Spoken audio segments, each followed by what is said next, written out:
54-year-old Natalya Pasternak was collecting birch saps in a forest when a bear mauled her. In fact, the ferocious bear even buried her alive and badly wounded. But why? Did Natalya survive? Let's find out. Though many worry about being kidnapped or jumped while going for a quick jog or stroll, there are quite a few people who are put in even more dangerous situations, sometimes even involving an animal. And no, we do not mean any tiny animal like a dog or raccoon, but something way bigger and quite furry. Let us delve into the forests of Russia, where bears are found to thrive in their natural habitat, where they can stand the brutally cold winters and enjoy the bright sunny summers. Bears can be quite scary, especially when they stand up tall on their hinds, but when they claw and attack, it is a total bloodbath and the chance of surviving is impossible. It is innate for us humans to wish to go outdoors and revel in beautiful Mother Nature in peace, especially after having a stressful week. While some go outdoors for pleasure, we have some who go out into the woods just to get their daily source of wood or nutrition to help them survive. Natalya wasn't the only victim of a bear attack, and to understand her case better, let's look into two other incidents. As we mentioned earlier, Russia has a crazy number of bears, and hence, bear attacks are something that comes with that naturally. Nikolai Urgit was once a victim of such an attack and barely survived the situation. By the way, welcome to the Y Factory, where we answer some of life's biggest questions. Nikolai was a supplier of elk and deer antlers to the black market. So once he was out on his rounds, looking for some deer, he had a complete face-off with a big brown bear. The bear was naturally equipped with teeth and claws, but Nikolai, on the other hand, had nothing. Not even a knife or a branch to defend himself.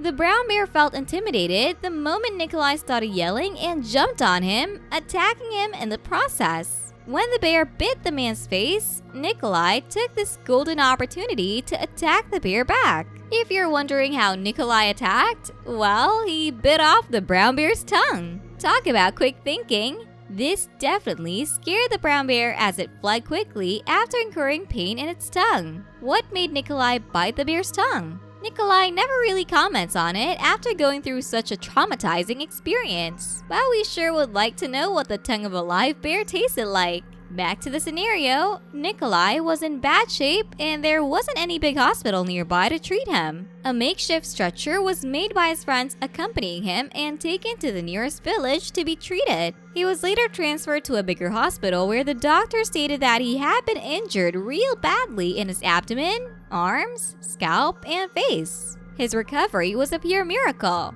Once he was released, he was glad to be alive, but had to face the repercussions of being caught for selling illegally, as he didn't have a license for the stock he sold in the black market. Another similar incident of a man facing adversity due to a bear encounter took place in the Tuva Republic in Russia. The story was quite bizarre and its authenticity was questioned many times. In fact, the truth behind what took place is still unknown due to the lack of enough proof. Alexander Kaburgiv was an ecological journalist who was roaming the forests and was attacked by a bear. Russia has extreme winters where hunting is impossible. Due to this reason, bears hoard their food in preparation for winter or just eat the food slightly before the onset of winter. Here's the most intriguing part of this whole scenario. Alexander took to the press to state that he was imprisoned by the bear for almost a month. The scars and wounds on his body were proof enough that he had been through something quite traumatizing.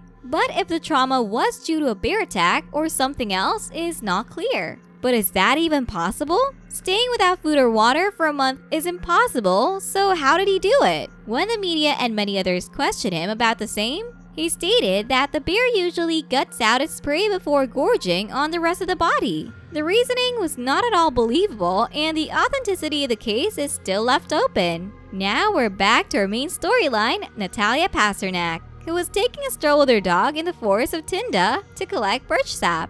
It was just like any regular day where she, her dog, and a friend went out to get this birch collecting task done. We all know dogs have a sixth sense, which helps them track fear and danger, and that's exactly what their little doggo did. The dog sensed the bear approaching and started barking, alerting Natalya and her friend, Valentina Gordetskaya. One look at this mighty beast led panic to run through the entire length of their body. Scary! You guys must be wondering how a bear landed up in a small forest where humans stroll, right? Well, this is Russia, and if you're a fan of Khabib Nurmagomedov, you would know how many bears there are in Russia. In fact, Khabib grew up fighting them, and that's how he grew so strong and undefeatable. A fun fact about the bear is that its strength is equal to that of 2 to 2.5 humans. So yes, in no time, there was bloodshed everywhere, with Natalya being the main victim out of the two, fending for herself with birch sap equipment. If you're wondering what Valentina was up to while her pal was being attacked,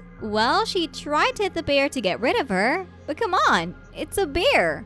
No one gets rid of a bear that easily. Valentina did face some injuries, but when hell broke loose, she realized the bear was going to get them both killed, so she fled to get help. Thankfully, her fleeing was able to save Natalya. Back to the scene of action, the bear was treating Natalya like a rag doll, injuring and clawing at her. Well, that's how they treat and kill their prey, so we can't blame it on the bear for being an animal. The main aim of any predator is to get their next meal. They don't really have many things to worry about except finding their next buffet. Natalya's legs were constantly being attacked by the bear. At one point in time, Natalya had a quick mental thought that her end was near and that her legs would have to be amputated. Natalya didn't want to burden anyone with a disability that would follow and just thought that it's better to die. The little bear thought Natalya had taken her last breath and was a dead corpse. Just like any child would hide their precious belongings in a location no one would find,